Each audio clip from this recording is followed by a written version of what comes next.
Of that letter. Is there any objection? There is no objection. It can be tabled. Question number 9, Holly Walker. Thank you, Mr Speaker. My question is to the Minister of Housing and asks, when was the last time that the home ownership rate was as low or lower than it is now?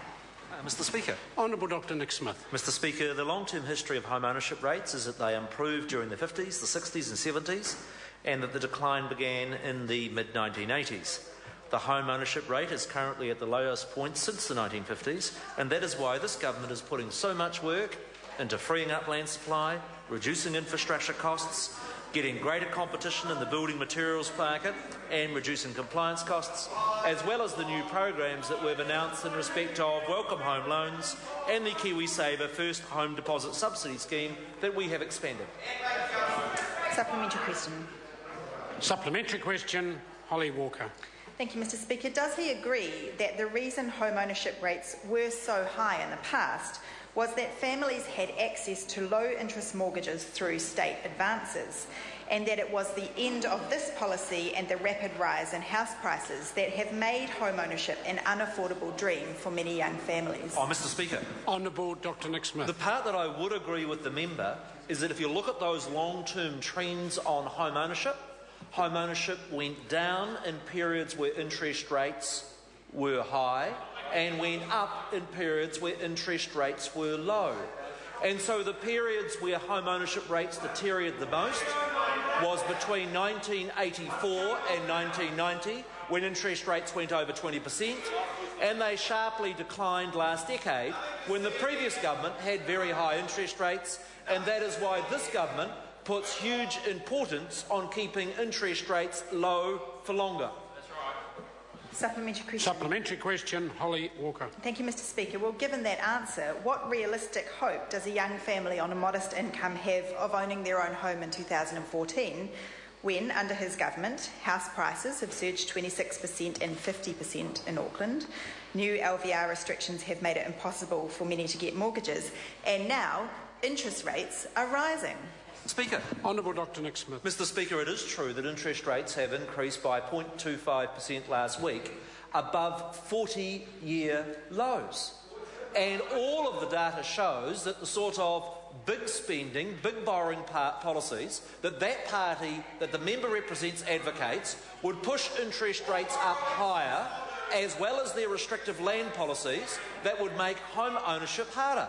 I'm proud of this government's record because over the last 5 years, according to the independent Roost Housing Affordability Study, housing affordability has actually improved by 32% since we've been the government. Supplementary question, Holly Walker.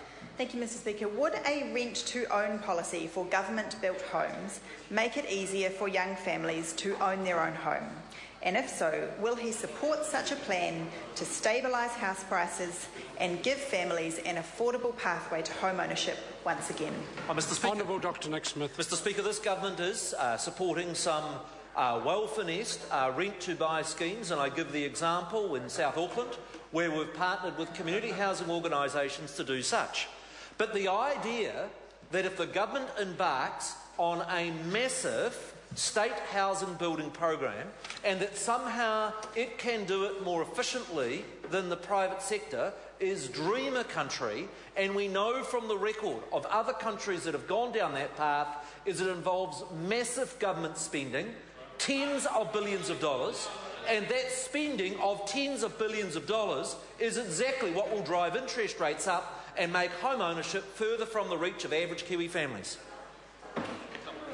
Supplementary question, Phil Twyford. Is he comfortable that the government's LVR policy signed off with the Reserve Bank is now, according to the BNZ, seeing 6.4% of houses sold to offshore speculators?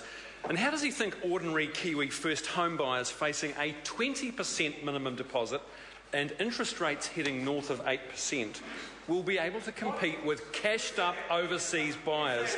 Or is building a generation of renters part of his failed housing policy? Mr Speaker. Honourable Dr Nick Smith. Mr Speaker, the first point I'd make is that when we came to government, interest rates were 11%, and they've actually consistently come down If you look at the long-term history of interest rates, they have been consistently lower under national governments that constrain fiscal spending and make sure there is well-balanced economic policies than governments of the left.